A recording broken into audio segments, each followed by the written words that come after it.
দুঃসময় সবারই এগিয়ে আসা উচিত। যারা বন্যা দুর্গত এলাকাতে যারা খুবই কষ্টে আছে তাদের জন্য আমরা একটা আয়োজন করেছি মানুষ মানুষের জন্য।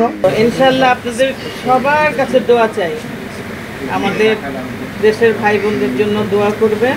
যে বাংলাদেশের ঐতিহ্যবাহী সমিতির ভিতরে আমাদের এই সমিতি অনেক সুনাম এর আগে অর্জন করে এসেছে এবং সব সময় মহামারী বলেন বা দুর্ভিক্ষ বলেন বা দেশের সমস্ত প্রতিকূল পরিবেশের সময় সবসময় আমাদের এই সমিতি সঙ্গে ছিল। সেক্ষেত্রে আমরা একটা আয়োজন করেছি এবং আমরা একটা সিদ্ধান্ত নিয়েছি, সেটা হচ্ছে আপনারা জানেন যে লাস্টে বৈষম্য বিরোধী ছাত্র আন্দোলনের সময় আমাদের যে ভাইয়েরা যারা অসুস্থ হয়ে পড়ে আছে হসপিটালে তাদের এবং এখন যারা বন্যা দুর্গত এলাকাতে যারা খুবই কষ্টে আছে তাদের জন্য আমরা একটা আয়োজন করেছি মানুষ মানুষের জন্য। আমরা এখানে শিল্পী সমিতির পক্ষ থেকে আমাদের যারা জেনারেল শিল্পী যারা আছেন, আমাদের ভালোবাসার মানুষ যারা আছেন, অ্যাসোসিয়েশনের যারা সিনিয়র নেতৃবৃন্দ যারা আছেন, তারা সবাই সিদ্ধান্ত নিয়েছে যে তারা একটা অর্থ বলেন, কাপড় বলেন, ওষুধ বলেন বা বিভিন্ন ধরনের খাদ্য সামগ্রী বলেন, আমরা সেটা সংগ্রহ করবো। সো আজকে আমার এখানে অনেক নেতারা আছে, আমার সিনিয়ররা আছে, আমাদের ভাইস প্রেসিডেন্ট সাহেব আছেন, যুগ্ম মহাসচিব আছেন, এখানে আমাদের সিনিয়র আপু আছেন, আমাদের সুচরিতা আপু আজকে এটা উদ্বোধন ঘোষণা করবে। উনি আমাদের সবার সিনিয়র, আমাদের সবার ভালোবাসার মানুষ। আপু, এই দুঃসময় সবারই এগিয়ে আসা উচিত।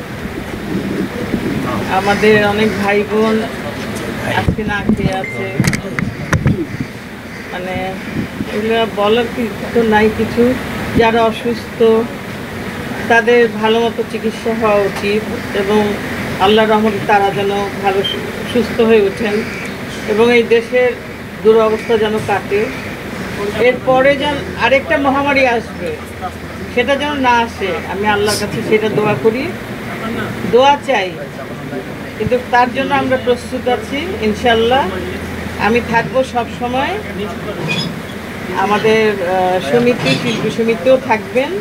আমাদের সভাপতি সাহেব বিদেশে আছেন, উনি একটু অসুস্থ, মিশা সওদাগর, আর ডিপজল সাহেবও মনে অসুস্থ আছেন। তো ইনশাল্লাহ আপনাদের সবার কাছে দোয়া চাই, আমাদের দেশের ভাই বোনদের জন্য দোয়া করবেন, আমাদের জন্য দোয়া করবেন। আমরা যেন যা পারি আর কি অল্প কিছু তিল পরিমাণ সাহায্য করতে পারি ইনশাল্লাহ। শুরু করে দেই, আমি শুরু করি। এবং আমার আরেকটা কথা হলো যে আমাদের এখানটায় আমাদের একদম নবাগত কিছু মেয়ে আসছে, যেটা দেখে আমার মনটা অনেক ভরে গেছে। এই যে একটা মেয়ে, এই যে আছে একটা, এটা অনেক বিখ্যাত আনোয়ারার মেয়ে মুক্তি, এই আর কি। ওখানে আছে এরা, যা তোমরা আসছো মানে অনেক গর্বের ব্যাপার, চলচ্চিত্রের জন্য অনেক গর্বের ব্যাপার। ঠিক আছে, তো বিসমিল্লাহ করি। বিসমিল্লাহ মুক্তি দিয়ে শুরু করলাম, আমরা উদ্বোধন করি মুক্তিকে।